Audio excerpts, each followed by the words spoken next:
ورسوله أرسله بالحق بشيرا ونذيرا أما بعد فقد قال الله سبحانه وتعالى في القرآن المجيد أعوذ بالله من الشيطان الرجيم يا أيها الذين آمنوا اتقوا الله حق تقاته ولا تموتن إلا وأنتم مسلمون يا أيها الناس اتقوا ربكم الذي خلقكم من نفس واحدة وخلق منها زوجها وبث منهما رجالا كثيرا ونساء واتقوا الله الذي تساءلون به والأرحام إن الله كان عليكم رقيبا يا أيها الذين آمنوا اتقوا الله وقولوا قولا سديدا يصلح لكم أعمالكم ويغفر لكم ذنوبكم ومن يطع الله ورسوله فقد فاز فوزا عظيما وقال النبي صلى الله عليه وسلم فإن خير الحديث كتاب الله وخير الهدي هدي محمد صلى الله عليه وسلم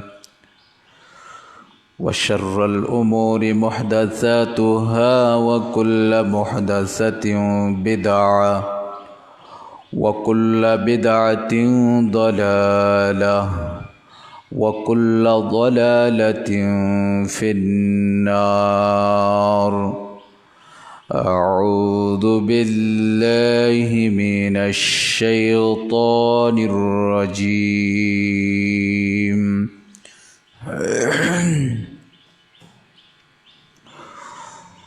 وتعاونوا على البر والتقوى ولا تعاونوا على الإثم والعدوان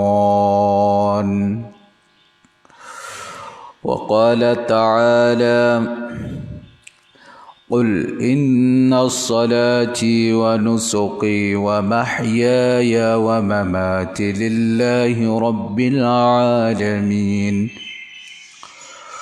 وقال سبحانه وتعالى لن ينال الله لحومها ولا دماؤها ولكن يناله التقوى منكم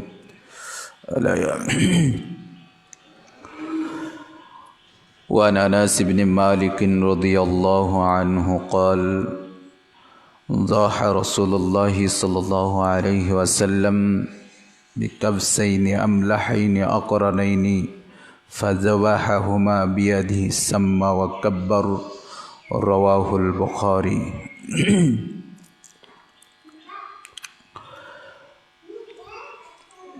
الحمد لله উপস্থিত আল ফুরকান সালাফি জামে মসজিদে আজকে জুমার দিনের সম্মানিত মুসল্লিবৃন্দ, প্রশংসা সেই মহান স্রষ্টার প্রতি যে মহান রব্বুল আলামিন আজকে জুমার দিনে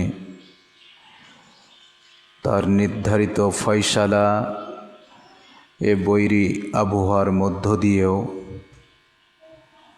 এখানে যে সকল আল্লাহর বান্দা এবং বান্দিরা উপস্থিত হন জুমার দিনে, বিশেষ করে তাদের মধ্য হতে সকলের আগেই সালাতুল জুমা আদা করার জন্য মসজিদ ঘরে আসার তৌফিক দান করেছেন যে মহান রব্বুল আলামিন আমাদেরকে সুযোগ করে দিলেন, মেহেরবানি করলেন, সেই স্রষ্টার প্রতি শুকরিয়া আদায় করি। আমরা বলি আলহামদুলিল্লাহ। দরুদ বর্ষিত হোক নবী মুহাম্মদুর রাসূলুল্লাহ সাল্লাল্লাহু আলাইহি ওয়াসাল্লামের প্রতি সাল্লাল্লাহু আলাইহি ওয়াসাল্লাম। ইয়া আইয়ুহান নাস উসিকুম বিনাফসি ওয়া তাকওয়াল্লাহ। হে মানুষ সম্প্রদায়, খুতবার শুরুতেই আপনাদেরকে নসিহা করতে চাই, আমি সহ আপনাদেরকে, যে আমরা যেন আল্লাহ ভীতি অবলম্বন অর্জন করতে পারি বা করি। কেননা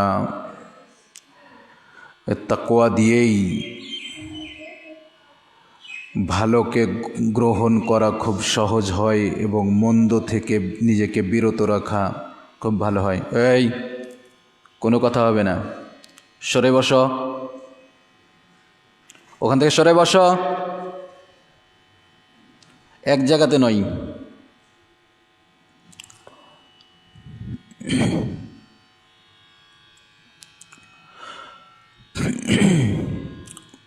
সম্মানিত উপস্থিতি,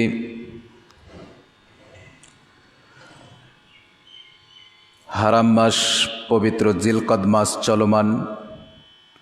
এ মাসের পরেই যে মাসটি আসবে সেটি হচ্ছে জিলহজ মাস, যে মাসের 10 তারিখ মুসলিম সমাজ বা মুসলিম মুমিন ব্যক্তিরা আল্লাহর দরবারে কোরবানি করে থাকে। ওই মাসটিতে পবিত্র হজ উদযাপন হয়ে থাকে আল্লাহ রব্বুল আলামিনের সবচেয়ে উত্তম ঘর কাবাতে। এমন একটা মুহূর্তে আমরা উপস্থিত হয়েছি, জুমার দিন পেয়েছি। তো আজকে এই জুমার দিনে জুমার খুতবার বিষয় প্রতারণার কবলে কুরবানি, মুমিনদের করণীয়। উল্লেখিত বিষয়ের উপরে কোরআনুল কারীম, সহিহ হাদিস, প্রাসঙ্গিক কিছু কথা বলেই যথাসময়ে আজকের জুমার খুতবার ইতি টানার চেষ্টা করব ইনশাআল্লাহ। ওমা তৌফিকি ইল্লা বিল্লাহ, আলাইহি তাওয়াক্কালতু ওয়া ইলাইহি উনীব। আমিন। রব্বি ইশরাহ লি সাদরি ওয়া ইয়াসসির লি আমরি ওয়াহলুল উকদাতাম মিন লিসানি ইয়াফকাহু কওলি। সম্মানিত উপস্থিতি, সংক্ষিপ্তভাবে কয়েকটি বিষয় উল্লেখ করব উল্লেখিত জুমার খুতবার বিষয়ের উপরে ভিত্তি করে।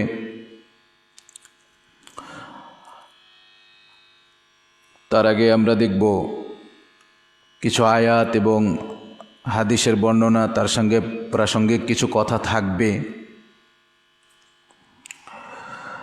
যে কোরবানি সামনে আসতেছে, সারা পৃথিবীতে লক্ষ লক্ষ পশু কোরবানি হবে। বিভিন্ন ধরনের পশু, উট, গরু, দুম্বা, ভেড়া, ছাগল, খাসি, এগুলো কোরবানির উদ্দেশ্যে। তো এই কোরবানি দিয়ে আমাদের আল্লাহ তাআলা কি দেখতে চান? কার কত টাকা পয়সা আছে এটা দেখতে চান, না কে কতটা সংখ্যা কোরবানি করতে চাইলেন এটা দেখতে চান, নাকি সেই দিন সকলে কোরবানি যারা করতে পারে তারা করছেন কি না এটা দেখতে চান, না আসলে কেমনি কি, এই বিষয়গুলো থাকবে। কোরবানির ইতিহাসটা মূলত মানব সূচনা তথা আদম আলাইহিস সালামের সময় থেকেই তার 2 পুত্রের কোরবানি করার মাধ্যম দিয়েই কোরবানির ইতিহাস বা কোরবানির প্রথা চালু হয়েছে। আর ইব্রাহিম আলাইহিস সালাম থেকে নিয়ে আজ পর্যন্ত মুহাম্মদুর রাসূলুল্লাহ সাল্লাল্লাহু আলাইহি ওয়াসাল্লাম হাত ঘুরে আজ পর্যন্ত পশু কুরবানি করতে হবে সেইটা নির্ধারিত হয়েছে। তার আগে কিন্তু এইভাবে পশুই কুরবানি করতে হবে কুরবানির উদ্দেশ্যে নির্দিষ্ট দিনে, এরকমটা ছিল না। যেমন আমরা জানি, যদি কোরআনুল কারীম খুলে দেখি তাহলে আমরা উল্লেখ পাবো যে আদম আলাইহিস সালামের দুই পুত্রের কুরবানি করার ইতিহাস। তার দুই পুত্র কুরবানি করেছিল। দুই পুত্র ছিল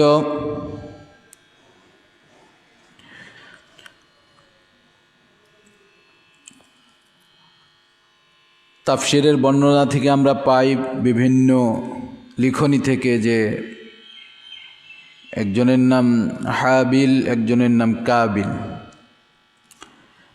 এই দুইজন পুত্র ছিল এবং তাদেরকে যখন কুরবানি করার নির্দেশ দেওয়া হয়েছিল তখন এক ভাই একটি পশু কুরবানি করেছিল, আর এক ভাই কিছু শস্য দানা, গম হতে পারে, কুরবানি করেছিল। তো এক ভাইয়ের কুরবানি কবুল হয়েছিল, আরেক ভাইয়ের কুরবানি কবুল হয়নি। এটা পৃথিবীতে উন্মোচন করে দেওয়া হয়েছে। কিভাবে তখন কুরবানি কবুল হতো? যার কুরবানি আল্লাহ রব্বুল আলামিনের দরবারে গ্রহণ হতো তার কুরবানিতে আগুন লেগে যেত, উপর থেকে আগুন এসে কুরবানিগুলো রেখে দেওয়া হতো। যার কুরবানি কবুল হতো তাকে আগুন জ্বালিয়ে ভস্ম করে দিত, আর যার কুরবানি কবুল হতো না তারটা পড়ে থেকে যেত। সম্মানিত উপস্থিতি, তো এক ভাইয়ের কুরবানি কবুল হলো, আর এক ভাইয়ের কুরবানি কবুল হলো না। যার কুরবানি কবুল হলো না সে তাকে হত্যা করার হুমকি দিল। যে ভাইয়ের কুরবানি কবুল হলো সে বলল, তুমি আমাকে যাই বলো না কেন বা হত্যা করলে, আমি তোমাকে সেভাবে কিছু বলবো না, তোমার উপরে প্রতিশোধ গ্রহণ করব না। এক পর্যায়ে যে ভাইয়ের কুরবানি কবুল হলো না, যে ভাইয়ের কুরবানি কবুল হলো সেই ভাইকে হত্যা করে ফেলল। এবার কিভাবে কবর দিবে, মাটি ঢাকা দিবে সেটাও জানে না, হত্যা করে অনুশোচনা হচ্ছে, হাই করলাম কি। আল্লাহ রব্বুল আলামিন দুইটা কাক পাঠালেন, তারা মারামারি করলো। মারামারি করে একটা কাক মারা গেল, যে কাকটা বেঁচে থাকলো সে মাটি খুঁড়ে কাকটাকে ভিতরে ফেলে মাটি চাপা দিয়ে দিল। এইটা দেখে সেটা শিক্ষা অর্জন করে ওইভাবে ভাইকে মাটি চাপা দিল। সম্মানিত উপস্থিতি, এখানে আমরা বুঝতে পারি যে মান সম্মানের হানি হয়েছে, মর্যাদার হানি হয়েছে। যদিচ আমাদেরকে বলা হয়েছে যে আদম আলাইহিস সালামের দুই ছেলে এবং দুই মেয়ে ছিল, তাদের বিবাহের আয়োজন করা হয়েছিল। তো যার সাথে যার জন্ম হয়েছে তার উল্টোটা করে বিয়ে দিতে হবে, এরকম ঘটনা আমরা জানি। তো যে ভাই খুন করলো তার সাথে জন্ম নিয়েছিল সুন্দর মেয়েটা, আর যে ভাই খুন হলো তার সাথে জন্ম নিয়েছিল একটু অসুন্দর মেয়ে।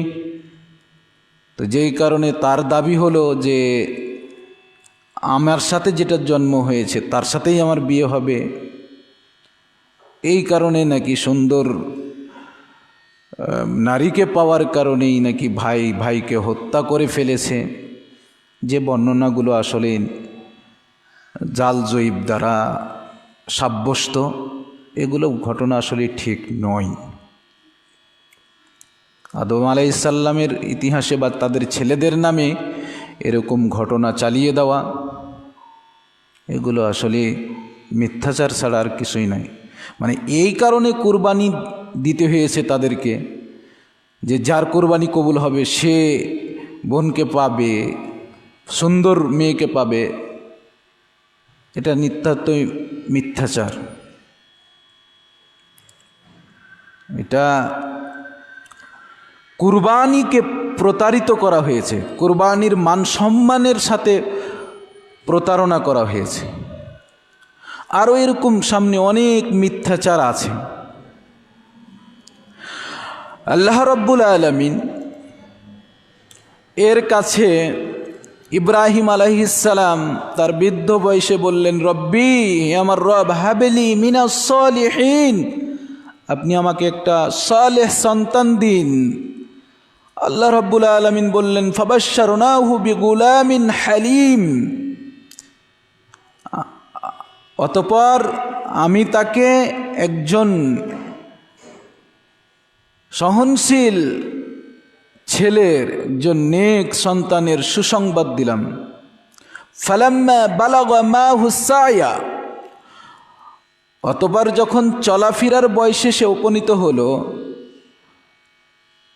ক্বালা ইয়া বুনাইয়া, তখন ইব্রাহিম আলাইহিস সালাম তার ছেলেকে বলছে, হে আমার ছেলে, ইন্নী আরা ফিল মারাম, আমি স্বপ্নে দেখছি, আন্নী আযবাহুক, তোমাকে জবা করছি, ফানজুরু মাযা তারা, এই যে দেখছি এ বিষয়ে মতামত কি? ইসমাইল আলাইহিস সালাম বলেছিল, ক্বালা, সে বলেছিল, ইয়া আবাতি, হে আমার পিতা, ইফআল, আপনি সম্পাদন করুন, মা তুমারু, যা আপনি আদিষ্ট হয়েছেন, সাতাজিদুনি ইনশাআল্লাহু মিনাস সাবিরিন, নিশ্চয় আল্লাহ চাহে তো আপনি আমাকে ধৈর্যশীলদের অন্তর্ভুক্ত পাবেন। সুবহানাল্লাহ। এই হচ্ছে কোরআনের ঘটনা। ছেলেকে বাবা বলছে যে আমি স্বপ্নে দেখছি যে জবা করছি তোমাকে। ছেলে পিতাকে বলছে যে আপনি করুন, আমাকে ধৈর্যশীলদের মধ্যে পাবেন। এই যে কোরআনে আল্লাহ তাআলা কোড করেছেন, এইটাকেও প্রতারিত করা হয়েছে। ইব্রাহিম আলাইহিস সালামের যে ভাষা, এই ভাষাটার সাথেও প্রতারণা করা হয়েছে। কিভাবে? যে ইব্রাহিম আলাইহিস সালামকে স্বপ্নে দেখা হলো, প্রিয় বস্তুকে কুরবানি করো। ইব্রাহিম আলাইহিস সালাম একদিন রাত্রে স্বপ্ন দেখলেন, পরের দিন লাল উট 100 জবাই করে দিলেন। পরের দিন স্বপ্নে দেখানো হচ্ছে হয়নি, পরের দিন আরও লাল উট 100 জবাই করে দিলেন। পরের দিন স্বপ্নে দেখানো হচ্ছে না হয়নি, আর একদিন 3 দিন 300 উট একদম জবাই করে দিলেন। যেইখানে কুরবানির বিধান চালু হচ্ছে, আর ইব্রাহিম আলাইহিস সালাম যেইখানে ইসমাইল আলাইহিস সালাম এবং হাজরা আলাইহিস সালামকে রেখে এসেছে, সেখানে না ছিল কোনো পশু, না ছিল কোনো পাখি, না ছিল কিছু বাড়িঘর, পাকড় গাছের নিচে মরুভূমির ভিতরে, যেখানে পানির ব্যবস্থা নাই, যেখানে বাড়িঘর নাই, কিচ্ছু নাই, এরকম একটি জায়গাতে, মরুভূমি জায়গাতে রেখে এসেছেন। আর সহজেই বলে দেওয়া হলো যে 3 দিনে 300 উট জবাই করে দেওয়া হয়েছে। তো এখন বাংলাদেশের সবচাইতে যিনি ধনী ব্যক্তি, আর বাংলাদেশের যেই সকল গরুগুলো সবচাইতে বেশি দামি, বলেন তো ওই ধনী ব্যক্তিকে 300 গরু জবাই করতে কত টাকা যায়? যদি সাপোজ ধরি যে একটা গরুর দাম 10 লক্ষ টাকা, তাহলে 10টা গরু জবাই করতে তো 1 কোটি টাকা চলে যাবে। তাহলে 300 গরু, পার গরু 10 লক্ষ টাকা মূল্যের। তাহলে আপনার মানে বিবেচনা কোন দিকে যাবে চিন্তা করেছেন? এইভাবে বলা হয়েছে। কোরআনে বলছে যে আমি স্বপ্নে দেখছি তোমাকেই জবাই করছি, আর আমাদেরকে ইতিহাস শোনানো হয়েছে, স্বপ্নে দেখা হয়েছে যে জবাই করো, কুরবানি করো, প্রিয় বস্তুকে আল্লাহর জন্য কুরবানি করো। তো 3 দিনে যখন বোঝা গেল না এটা হয়নি, তখন তিনি চিন্তা করলেন, ওহো, আমাকে তো একটা সন্তান দিয়েছিল আল্লাহ, ওর চাইতে আর দরদের প্রিয় বস্তু কে হতে পারে, তাহলে ওটাকেই কোরবানি করতে হবে। 3 দিন পর নাকি তিনি বুঝতে পারলেন ধর্ম পাগল হয়ে গেছে। যেখানে আল্লাহর পক্ষ থেকে সরাসরি ওহী আছে জিব্রাইল মারফতে, সেখানে নাকি বুঝতেই পারলেন না তিনি। এই আমাদের পিতা আদম আলাইহিস সালামের নামেও তারা এভাবে প্রতারণামূলক মিথ্যাচার করেছে এই সকল মুফাসসিররা। ইউসুফ আলাইহিস সালামের নামেও মিথ্যাচার করেছে। মিথ্যাচারের শেষ নাই। নবী রাসূল আম্বিয়া আলাইহিমুস সালামের উপরে যে মিথ্যাচার করা হয়েছে, তাদের যে ইতিহাসের সাথে প্রতারণা করা হয়েছে, সাধারণ মুসলিম জাতি এগুলো জানেও না, জানতে চায়ও না। জানাতে গেলে বলে এতদিন থেকে শুনে এসেছি, এরকম আজ হয়ে গেল কীরকম সম্বন্ধে, মানে এই চিন্তাটা করে না যে এই কথাটা আসলো কোথা থেকে, এই চিন্তাটা করে না। সম্মানিত উপস্থিতি, তাই আমি জানার পর থেকে প্রায় খুতবাতে বলে থাকি, পঞ্চগড়ের একজন বৃদ্ধ বৈজ্ঞানিক যিনি রসায়ন পদার্থ নিয়ে গবেষণা করেন, বিশেষ করে আগের বিজ্ঞানীরা যেই সকল সূত্র দিয়ে গেছে তার মধ্যে একজন হচ্ছে আইজাক নিউটন। নিউটন তিনি গতির সূত্র দিয়ে গিয়েছেন 3টা। তিনি এই সময়ে এসে, এখন এসে যে গতির সূত্র পড়ে আমরা খাতায় লিখে নাম্বার পেয়ে পাশ করেছি, বা যারা মানে পদার্থে রসায়নে অনার্স মাস্টার্স করেছে তারা নাম্বার পেয়ে আজকে তারা বিভিন্ন বৈজ্ঞানিক বিজ্ঞানাগারে চাকরি করছে, তারাও ওই সূত্রকে মেনেই করছে। আজকে তিনি এই সময়ে এসে মোটামুটি 1-2 বছর আগের কথা তিনি প্রমাণ করেছেন যে আইজাক নিউটন যে গতির সূত্র দিয়েছে, বিশেষ করে প্রথম সূত্রটা, এই সূত্রটা ঠিক নয়। এই সূত্র মেনে চলে না, এটার মধ্যে অনেক ভুল আছে এবং তিনি ব্যাখ্যা করেছেন যে কি ভুল আছে।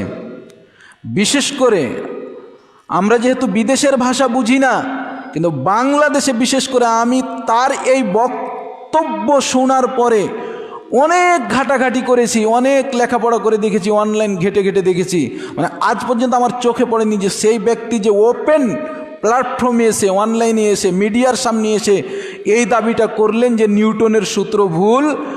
এই পর্যন্ত আরও যারা এই সাবজেক্টগুলো নিয়ে লাড়াঘাটা করেন, দেখাশোনা করেন, তারা কিন্তু আজ পর্যন্ত তাদেরকে রিভিউ দিতে দেখিনি বা কমেন্ট করতে দেখিনি যা তিনি বলেছেন তা ভুল বলেছেন, আজ পর্যন্ত কিন্তু দেখিনি। আমি কিন্তু এখনও ওইটার সন্ধান করি যে কেউ বলে কিনা তার এই কথা। তিনি বেঁচে আছেন কিনা জানি না, কিন্তু তিনার বাসা হচ্ছে পঞ্চগড়। লম্বা চওড়া মানুষ, সাদা দাড়িওয়ালা মানুষ। তিনি এটা নিয়ে মিডিয়ার সামনে বক্তৃতা দিয়েছেন যে আইজাক নিউটন যে সূত্রটা দিয়েছে এই সূত্রটা সঠিক নেই, তিনি ব্যাখ্যা করে বুঝিয়েছেন। জনগণ কিন্তু এখনও প্রতিবাদ করেনি। কিন্তু ইসলামের ক্ষেত্রে যখন কোনো একটা জিনিস দেওয়া যায় সাধারণ জনগণের সামনে, তখন ওই যে বাপদাদার ধর্ম দিয়ে হুজুর ওকে পরিচালিত করতে চায়, ওই হুজুরের লজ্জা ধরেই বসে থাকে। সে চিন্তা ভাবনা করে না যে এই কথাটা যে আইলো, এই কথাটা যে আমার সামনে আসলো, তো এই কথাটার ভিত্তি কি, এই কথাটার মূল্যায়নটা কি হতে পারে, একটু লাড়াঘাটা করে দেখি। সম্মানিত উপস্থিতি, আল্লাহ তাআলা তো আমাকে আপনাকে বলে দিয়েছেন, ফাসআলু আহলা যিকর ইন কুনতুম লা তা'লামুন বিল বাইয়িনাতি ওয়াজ জুবুর। হে দুনিয়ার অজানা মানুষ, তোমরা জানো না, তারা জানা মানুষের নিকটে জানো এবং প্রমাণ সহকারে জানো। আপনার হুজুরের কাছে আপনি জানুন, সমস্যা নেই, তার কাছে বুঝুন, কিন্তু দলিল দিয়ে আপনার হুজুর সেইটা দিচ্ছে কিনা, আমরা দলিল আপনাকে দিচ্ছি কিনা, সেই বিষয়টা আপনাকে দেখতে হবে। দেখুন, ইব্রাহিম আলাইহিস সালাম এর কথাটা আল্লাহ তাআলা ডাইরেক্ট কোট করছেন যে আমি স্বপ্নে দেখছি তোমাকে ছেলে জবাই করছি, তোমার মতামত কি? ছেলে বলছে আপনি আমাকে ধৈর্যশীলদের মধ্যে পাবেন, আদিষ্ট বিষয়টাকে আপনি করে ফেলুন। আর আমাদেরকে বলা হচ্ছে ইব্রাহিম আলাইহিস সালাম 3 দিন 300 উট জবাই করেন, পরবর্তীতে বুঝতে পারলেন যে ছেলেকেই জবাই করতে হবে। ছেলেকে যখন জবাই করতে নিয়ে গেলেন, দেখুন কোরআনের আয়াত বলছে, ছেলে বলছে ইফআল, হে আমার পিতা, মা তুমারু সাতাজিদুনি ইনশাআল্লাহ মিনাস সাবিরিন, ইনশাআল্লাহ নিশ্চয় আল্লাহ চাহে তো আপনি আমাকে ধৈর্যশীলদের মধ্যে পাবেন। এখন আমাদেরকে বুঝানো হচ্ছে, ইসমাইল আলাইহিস সালাম বলছেন, বাবা আপনি দড়ি দিয়ে আমার হাত পা বেঁধে দিন, আপনি আমার চোখে পট্টি বেঁধে দিন, আপনার চোখে পট্টি বেঁধে দিন, কেননা যখন আপনি আমাকে জবাই করবেন তখন যদি আমি হাত পা ছুড়ি আর হাত পা যদি আপনার গায়ে লেগে যায়, তাহলে আমার বেয়াদবি হয়ে যাবে, আল্লাহর কাছে জবাবদিহি করতে পারবো না। আর পট্টি বেঁধে দিন এই কারণে যে যদি চোখে চোখ পড়ে যায় তাহলে ময়া হয়ে যাবে, তখন আপনি আমাকে জবাই করতে পারবেন না। আরও আমাদেরকে সুন্দর করে চমৎকার চটকদার ভাষায় শেখানো হয়েছে যে ছুরি দিয়ে জবাই করেছে, আল্লাহ নিষেধ করেছে এই ছুরি কাটবি না। ঘুষতেই আছে গলাতে, ঘুষতেই আছে ইসমাইল আলাইহিস সালামের গলাতে, ইব্রাহিমের ছুরি কাটে না। লাস্টে তিনি রাগ করে পাক মেরে ছুরিকে ফেলে দিলেন, একটি পাথরে গিয়ে লাগলো। পাথর নাকি ওই লাগার কারণে দুই খণ্ডিত হয়ে গেছে। অনেক হাজি নাকি দেখে এসেছে, আমাদের 10-12 বছর বয়সে এটা হাজিদের কাছে শুনিয়েছি। তো তারপর থেকে আমি প্রবাসীদেরকে জিজ্ঞেস করা শুনেছি যে কি ইব্রাহিম আলাইহিস সালামের ছুরিতে এই 2 খণ্ড হয়ে গেছে, পাথরটা দেখেছেন কি না? তো আমি জয়জনকে জিজ্ঞেস করেছি, আপনাদের মধ্যে কাউকে কিন্তু জিজ্ঞেস করি নাই, কিন্তু আগে যাদেরকে পাইছি তাদেরকে জিজ্ঞেস করেছি, তারা কিন্তু এই পর্যন্ত আমাকে বলে নাই যে দেখেছি। অনেকেই দেখায় এই যে যে যে যে বুড়ি এই কাঁটা দিত আল্লাহ রসুলের পথে, এইটা হচ্ছে সেই কাঁটার গাছ, এভাবে ভিডিও করে দেখায়। মানে অনেক কিছু ভিডিও করে দেখাই। আবার আমাদের বাংলাদেশে একজন বক্তা আছে, আলোচক আছে, ও বলছে যে এই যে পাথরটা নিয়ে এসেছি এটা বদরের ময়দানের পাথর, আসলে ইয়াতে কোনো ফজিলত নেই। হ্যাঁ, এটার প্রতি একটা ময়া, একটা ভালোবাসা, যে বদরের ময়দানের পাথর, এই জন্য আপনাদেরকে দেখানোর জন্য নিয়ে আসছি। একে বলছে কোনো ফজিলত নেই, ফের আবার বলছে যে ভালোবাসা ময়ার জন্য নিয়ে এসছি। অনেক ভালোবাসে জনগণ, সুবহানাল্লাহ, আলহামদুলিল্লাহ, মারহাবা। আমরা আমাদের সময়ে দেখেছি যে আপনার ওয়াজ করত কিছু লেবলেটিং করে, মক্কার ছবি, জমজম কূপের ছবি, তারপরে ওই যে আপনার জামরাই পাথর মারে ওর ছবি, তারপরে বদরের যুদ্ধের ময়দানের ছবি, ওহিদের যুদ্ধের ময়দানের ছবি বলে, আর সুর করে বলে, আর একটা করে চিত্র দেখেন, এই দেখুন এই জায়গা, সবাই তখন বলে সুবহানাল্লাহ। এভাবেই চলছে মানুষের সামনে, এভাবে প্রতারণা। এখন একটু স্টাইল চেঞ্জ হয়েছে প্রতারণার, এখন নিউ আঙ্গিকে, নিউ ভার্সনে, ঠিক আছে, নিউ ভাবে মানুষের সামনে ইসলামের নামে প্রতারণা করে দেওয়া হচ্ছে। সম্মানিত উপস্থিতি, তো যেটা বলতেছিলাম, যেই ছেলেটা বলছে যে আপনি আমাকে যে আদিষ্ট হয়েছেন আমার ব্যাপারে সেই কাজটা সম্পাদন করুন, আপনি ধৈর্যশীলদের মধ্যে পাবেন। কোরআনের আয়াত স্পষ্ট হয়ে গেছে, সূরা সফফাত 23 নম্বর পারা, সূরা ইয়াসিনের পরে পরেই যেই সূরাটা আছে, এখানে আল্লাহ রাব্বুল আলামিন স্পষ্ট করে এই কথাগুলো কোট করেছেন। আর আমাদেরকে শোনানো হচ্ছে হাত বাঁধা হয়েছিল, পা বাঁধা হয়েছিল, চোখে পট্টি বাঁধা হয়েছিল, উমুক করা হয়েছিল, ছুরি চালিয়ে পাথর কেটে ফেলা হয়েছিল, কত কি। সম্মানিত উপস্থিতি, কোরআনে যেভাবে বর্ণনা করা আছে আর সালাফগণ যেভাবে বুঝেছেন, সাহাবীগণ, তাবেগণ, তাবেগণ বা সাহাবীদের যে বুঝটা ছিল তথা সালাফদের যে বুঝটা ছিল, যে সেই বুঝটা যেটুকু আমরা পাবো, যেভাবে পাবো ওইভাবেই আমাদেরকে গ্রহণ করতে হবে। এতে যদি কোনো বিষয় যদি আমাদের কাছে অজানা থেকে যায়, থেকে যাক, আমরা জানতে পারিনি, অনেকে তো অনেক কিছু জানতে পারে না, থেকে যাক, আমি আপনি বেঁচে যাব। চেষ্টা করেছিলাম সালাফদের পদ্ধতিতে জানার, জানতে পারি নাই, কিন্তু যদি জানতে গিয়ে সেটাকে কচলিয়ে আবার সেটার মানে ভুল ব্যাখ্যা করা হয়, তাহলে কিন্তু সর্বনাশ হয়ে যাবে।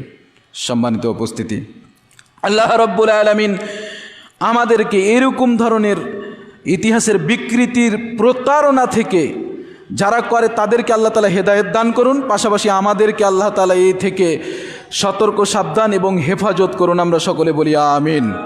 সম্মানিত উপস্থিতি, দেখুন কুরবানি প্রতারণার কবলে কিভাবে, তার আগে কিছু বিষয় শোনাই। আল্লাহ তাআলা কোরআনুল কারীমে বলছেন, ওয়াতাওয়ানু আলাল বিররি ওয়াত তাকওয়া, তোমরা নেকি এবং তাকওয়ার কাজ, তাওয়ানু আলাল বিররি ওয়াত তাকওয়া, তোমরা নেকি এবং পরেজগারিতার কাজে সহযোগিতা করো পরস্পরকে। ওয়ালা তাওয়ানু আলাল ইসমি ওয়াল উদওয়ান, তোমরা গুনাহ এবং সীমা লঙ্ঘনের কাজে পরস্পরকে সহযোগিতা করিও না। অত্র আয়াতে বোঝা যাচ্ছে যেই কাজটিতে পরেজগারিতা থাকবে, তাকওয়া অর্জন হবে, সেই কাজটি আমাদেরকে মানুষের জন্য সহযোগিতা করতে হবে, একে অপরকে, নিজেও করতে হবে, অপরকে করার জন্য সেই বিষয়ে তাগিদ দিতে হবে। এবং যেই কাজে নেকি রয়েছে সেই কাজে, গুনাহের কাজে এবং সীমালঙ্ঘনের কাজে সে বিষয়ে সহযোগিতা করা যাবে না, যা আমরা বুঝতে পারছি। আল্লাহ রাব্বুল আলামিন বলছেন, লা ইয়ানালাল্লাহু লুহুমুহা ওয়ালা দিমাউহা ওয়ালাকিন ইয়ানালুহুত তাকওয়া মিনকুম লা ইয়ানালাল্লাহু লুহুমুহা, কখনোই আল্লাহর কাছে পৌঁছে না গোস্তসমূহ, ওয়ালা দিমাউহা রক্তসমূহ, ওয়ালাকিন ইয়ানালুহুত তাকওয়া মিনকুম আল্লাহর নিকটে পৌঁছে তোমাদের তাকওয়া, তোমাদের পরহেজগারিতা।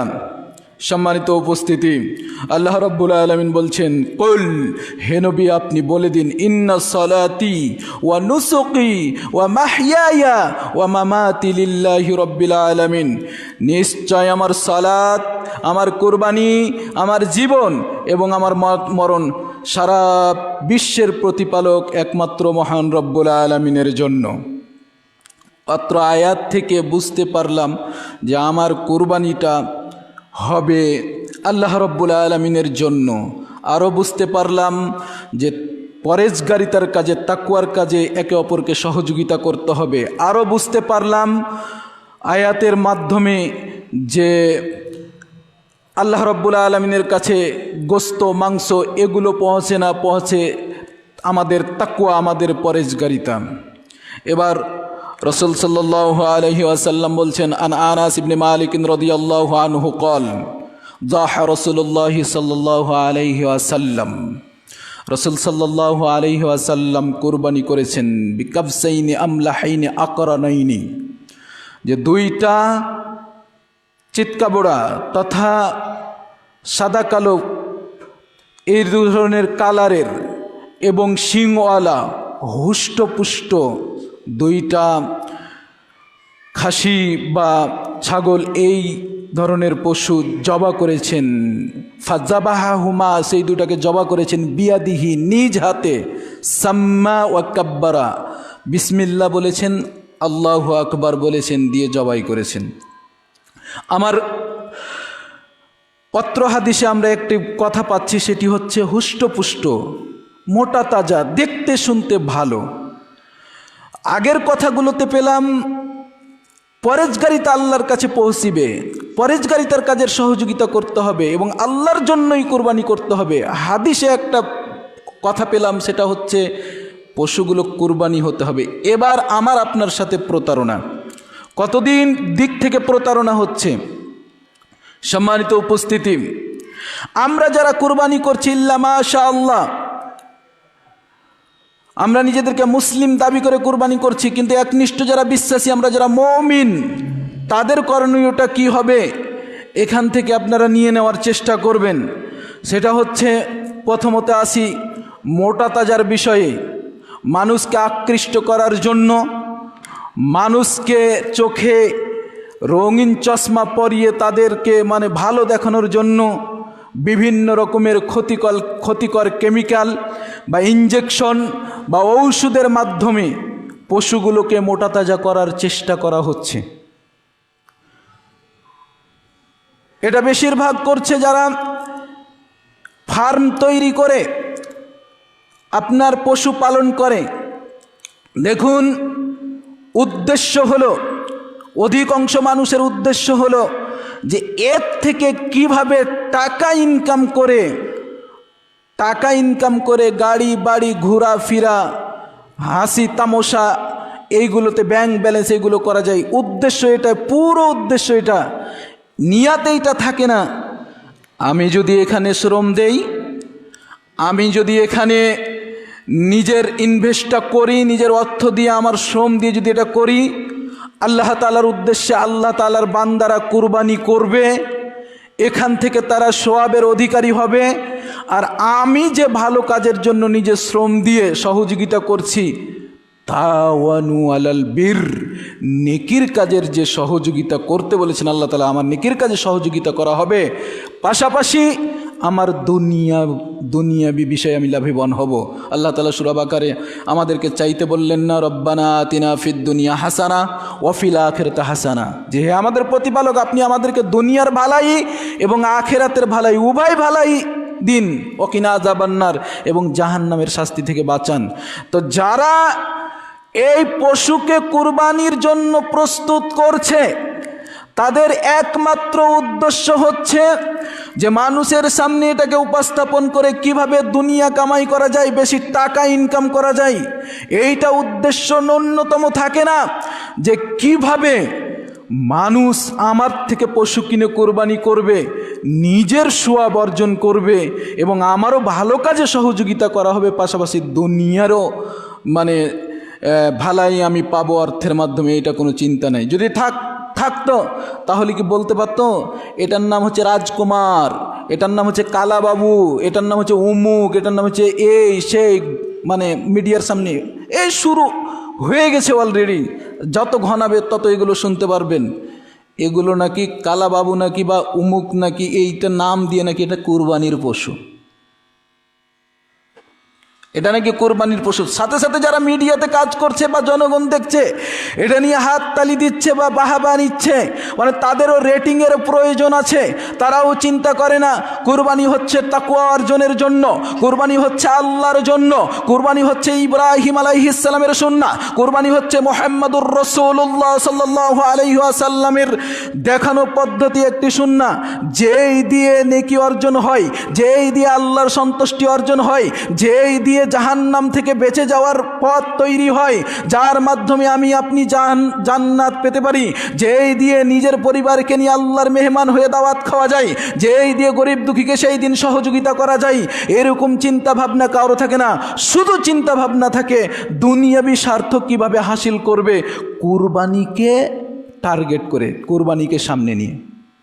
কুরবানি দিয়ে হতো তাকওয়া অর্জন, কুরবানি দিয়ে হতো আল্লাহ তাআলার নেকি অর্জন, কিন্তু না, কুরবানির সাথে এমনভাবে পরিচালিত করা হচ্ছে, কুরবানি দিয়ে চেষ্টা করা হচ্ছে দুনিয়া অর্জন, সেটার ভিতরে ভেজাল মিশিয়ে হলেও।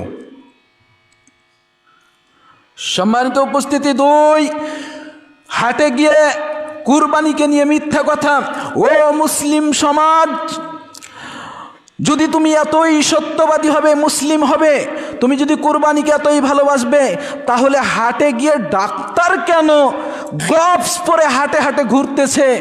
কিনা বেচা করে ক্রেতারও শান্তি নেই, বিক্রেতারও শান্তি নেই, তাদের কোনো বিশ্বাস নেই, কোনো রকম ভরসা নেই। বকনা গরু বা এই আপনার মেয়ে গরু যখন কিনা বেচা করে, তখন ডাক্তারকে দিয়ে টাকা দিয়ে, ডাক্তারও প্রস্তুত থাকে, ডাক্তারকে টাকা দিয়ে তার পেটে বাচ্চা আছে কিনা এটা চেক করানো হয়। চোখে দেখে কিনে নিয়েছেন, বোঝা যাচ্ছে যে বাচ্চা নেই, ঠিক আছে, যদি থেকে যায় সমস্যাটা কি? তবে যতটা মানে সুন্নাহ অনুযায়ী যতটা সুন্দর পশু কিনা যায় দেখে শুনে নিজের চোখের সাধ্যতা অনুযায়ী ততটা ভালো। কিন্তু এইখানে এইটার কারণ কি? এইটা যে একটা মানে স্বচ্ছ গরু, যার ভিতরে কোনো আর অন্য কোনো মানে বাচ্চা নেই পেটে, এইটা দেখার জন্য উদ্দেশ্য কি? এটা জিনা।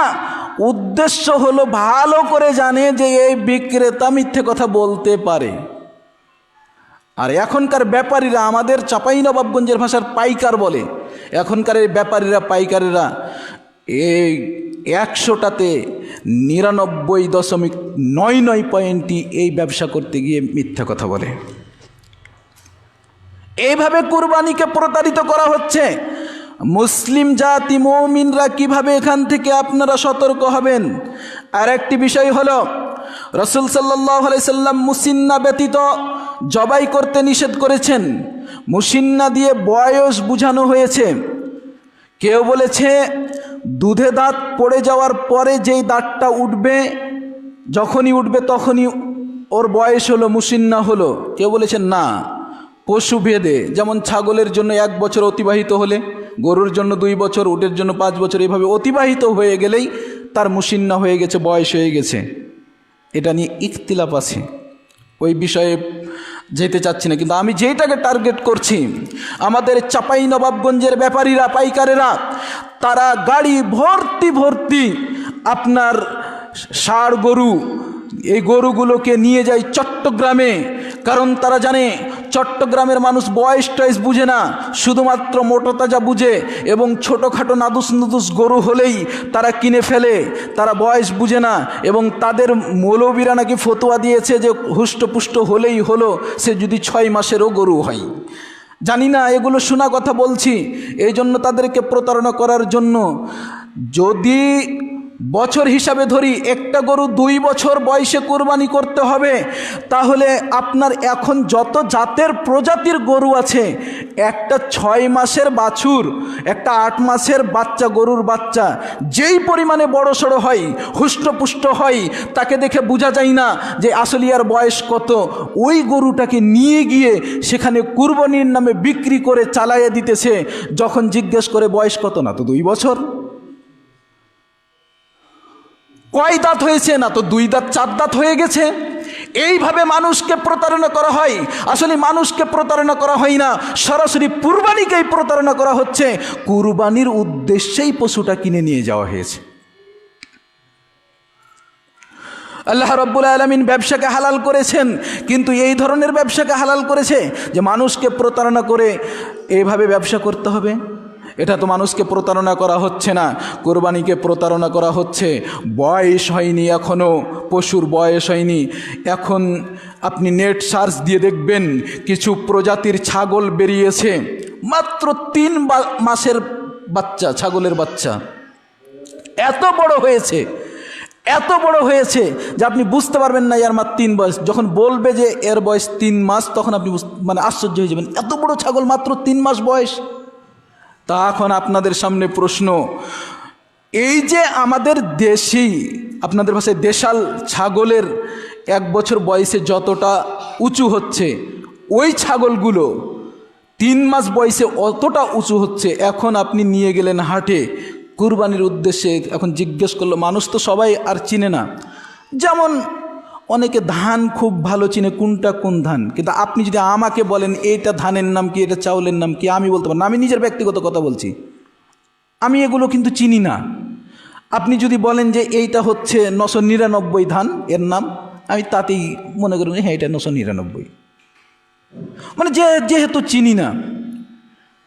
কিন্তু যারা চিনে তারা চিনতে পারবে। তাহলে যে ব্যক্তিটা চিনে না যে আসলে এটার বয়স এরকম হয়নি, সে ব্যক্তিকে বলে দিনে নিয়ে যান 1 বছর পার হয়ে গেছে, বয়স কিন্তু 3-4 মাস আছে।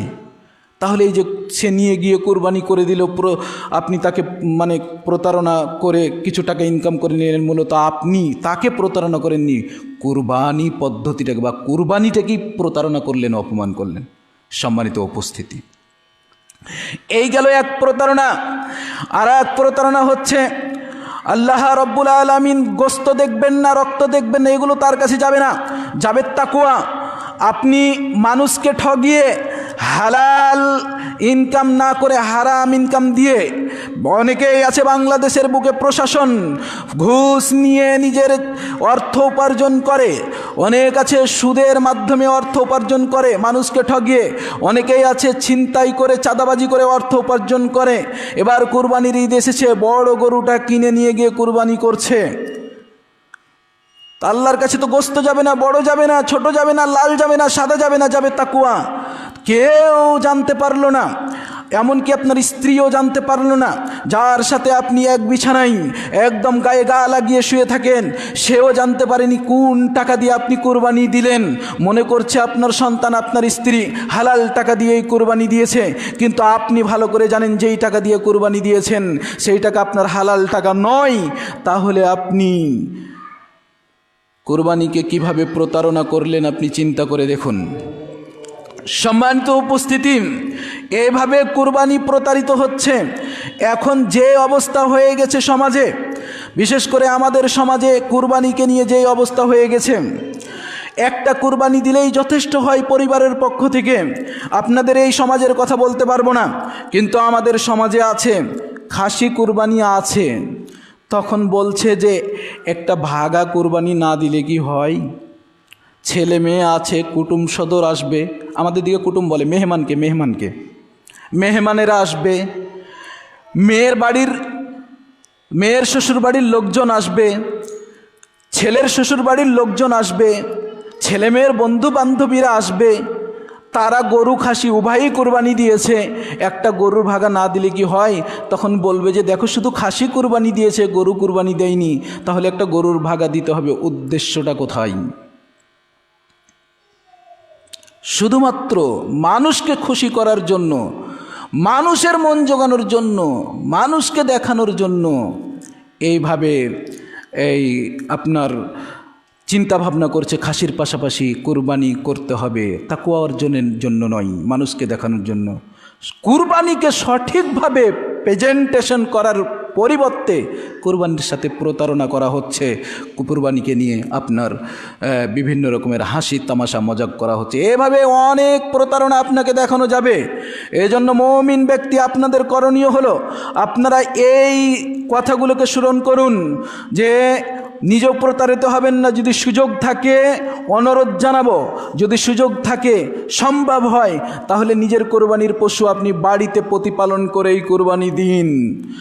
আর যদি সম্ভব না হয়, কিনেই দিতে হয়, তাহলে আপনি একটু খোঁজ খবর নিয়ে ভালো দেখে প্রয়োজনে যাচাই বাছাই করে কোরবানির পশু আপনি ক্রয় করুন। আপনি হারাম থেকে বেঁচে থাকুন, হালালটা গ্রহণ করার চেষ্টা করুন। এবং আপনি লোক দেখানোর জন্য নয়, আপনি তাকওয়া অর্জনের জন্য কোরবানি করুন। মুমিনদের এটাই প্রত্যাশা হবে। সম্মানিত উপস্থিতি, আপনি তাকওয়ার কাজে একে অপরকে সহযোগিতা করুন, পাপের কাজে সহযোগিতা করিয়েন না। কোনো বন্ধু যদি দেখেন যে কোরবানি দিতে পারছে না, তাহলে তাকে আপনি তালে উঠিয়ে দিয়ে বলিয়েন না, হেই তুই যদি কুরবানি না দিস মান সম্মান থাকবে, বোকা কোথাকার, তুই আমাদের ফ্রেন্ড সার্কেলের লোক, যেভাবে হোক কুরবানি দে। তখন আপনি তাকে অপরাধের তাই তো মাথায় চিন্তা ঢুকিয়ে দিলেন। এখন চাকরিজীবী মানুষ, দেখা যাচ্ছে যে আমি তো মানে চেষ্টা করলি ঘুষ দিয়ে লাখ টাকা ইনকাম করে নিতে পারবো। তখন দেখা যাচ্ছে আপনার বন্ধু, আপনার ফ্রেন্ড মানুষের কাছে ঘুষ নিয়ে ওই যে আপনার কথার উপরে ভিত্তি করে নিজের সম্মানের কথা চিন্তা করে কোরবানি দিয়ে দিবে, কিন্তু তার তো কোরবানি হবে না। মুমিন সমাজ, হে মুসলিম জাতি, ভাই ও বোনেরা, মা ও বাবাজিরা, আপনাদেরকে উদাত্ত আহ্বান জানাই, কুরবানির সাথে প্রতারণা করিয়েন না। কুরবানির সাথে প্রতারণা করে আপনি আমি বাঁচতে পারবো না। আল্লাহ তাআলা আমাকে আপনাকে পাকড়াও করলে সেই দিন আর কেউ আমাকে বাঁচাতে পারবে না। সেই দিন কোনো আত্মীয় স্বজন মেহমান বাঁচাতে পারবে না, পাড়া প্রতিবেশী বাঁচাতে পারবে না, টাকা পয়সা বাঁচাতে পারবে না, ধন দৌলত বাঁচাতে পারবে না। অতএব তাকওয়ার কাজে পরস্পরকে সহযোগিতা করুন, নবীর সুন্নাহ অনুযায়ী কুরবানি করার চেষ্টা করুন, এবং একটাই উদ্দেশ্য, কেবলমাত্র যেন আমরা কুরবানি দিয়ে তাকওয়া অর্জন করতে পারি, পরেজগারিতা অর্জন করতে পারি। আমাদের কুরবানি যেন লোক দেখানো না হয়, এইভাবে কুরবানির জন্য প্রস্তুতি গ্রহণ করুন। তাতে এবছর কুরবানি হলে হোক, না হলে না হোক, কোনো যায় আসে না। সম্মানিত উপস্থিতি, তো আল্লাহ তাআলা আমাদেরকে কুরবানিকে প্রতারণা করা থেকে যতটুক সম্ভব নিজে বেঁচে থাকা এবং যারা এর সাথে জড়িত তাদেরকে দাওয়াতি মাধ্যমে, নাসিহার মাধ্যমে, সুন্দর আচরণের মাধ্যমে এবং কথাবার্তার মাধ্যমে বুঝানো যে তোমরা এভাবে কুরবানির সাথে, কুরবানির পশুর সাথে এবং যারা কুরবানি দিবে তাদের সাথে প্রতারণা করিও না। আল্লাহ তোমাদেরকে রেহাই দিবেন না। আল্লাহ তাআলা যেন আমাদের সেই তৌফিক দান করেন। আমরা সকলে বলি আমিন।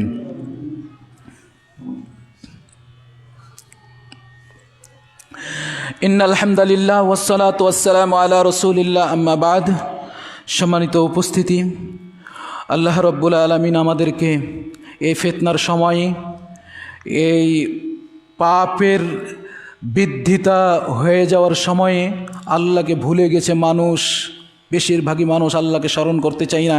এমন সময় আল্লাহ তাআলা তার দিন মেনে চলে এবং তার তাকওয়া অবলম্বন করে আমাদেরকে পৃথিবীতে চলার তৌফিক দান করুন, বলি আমিন। সম্মানিত উপস্থিতি, আসলে মা বাবা খুব বড় নিয়ামত। যখন সেটা সুস্থ থাকে তখন আমরা সন্তানেরা অতটা বুঝতে পারি না, কিন্তু তারা যখন আমাদের মাঝ থেকে চলে যায় বা অসুস্থ হয়ে যায় তখন বুঝতে পারি সেটা কি নিয়ামত। তেমনি আমারও পিতামাতা বেঁচে আছে, আল্লাহ তাআলা তাদেরকে নেক হায়াত দান করো। আমি দোয়া করি, আপনাদের কাছে দোয়া চাই, আমিন। আমার আম্মা প্রায় 68 বছর বয়স হবে, এবার দিয়ে তিনবার স্ট্রোক করেছে। আমি গত বুধবারের দিন রাত্রে বাসায় গেছিলাম এমার্জেন্সি কারণে। গাড়িতে যাওয়া অবস্থায় শুনতে পেলাম আমার আম্মা স্ট্রোক করেছে। আল্লাহ তাআলা হায়াত দিয়েছে। হয়তো মনে মনে চিন্তা করছিলাম যে জানাজা করেই ফিরতে হবে নাকি, অবস্থাটা খুব খারাপ ছিল। তো যাক, আল্লাহ তাআলা হেফাজত করেছেন, সুস্থতা দিবেন, হয়তো আরও কিছুদিন হায়াত রেখেছেন। চিকিৎসা করিয়েছি আমাদের শিক্ষানগরী, চিকিৎসানগরী রাজশাহীতে ডাক্তারের কাছে আল্লাহ তাআলা এখন রেখেছেন। সন্তান হিসাবে আমরা যেটুকু করার করেছি, বাদবাকি আপনাদের কাছে দোয়া চাচ্ছি।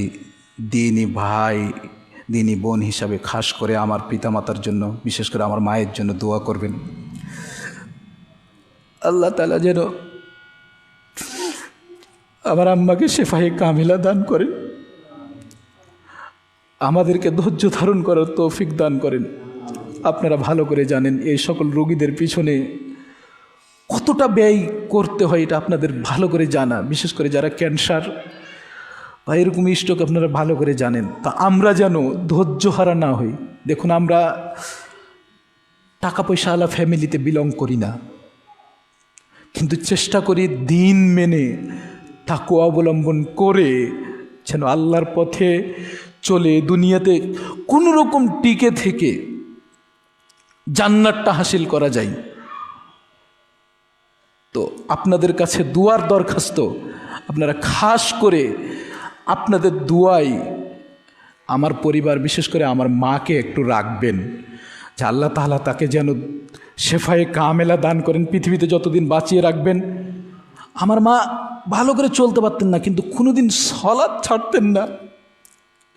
যখনই একটু হুঁশ এসেছে আমাদেরকে জিজ্ঞেস করতেন আমি নামাজ পড়ব, বা তিনি চেষ্টা করতেন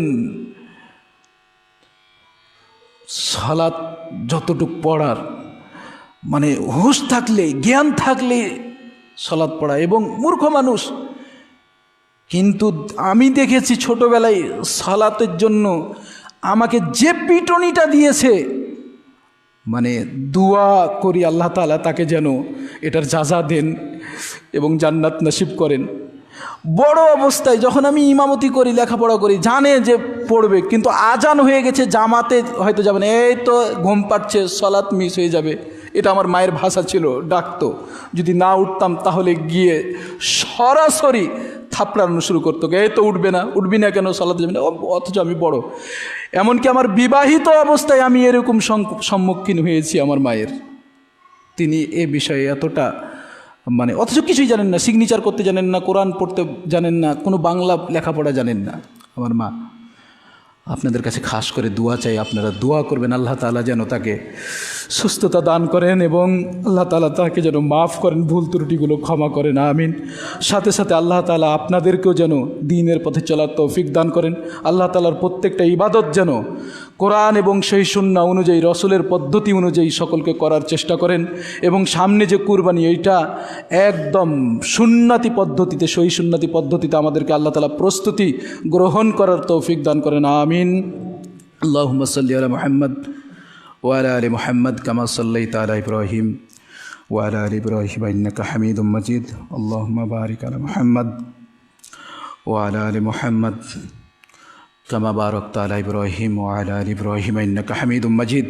إن الله يأمر بالعدل والإحسان وإيتاء ذي القربى وينهى عن الفحشاء والمنكر والبغي يعظكم لعلكم تذكرون. سبحان ربك رب العزة عما يصفون وسلام على المرسلين الحمد لله رب العالمين.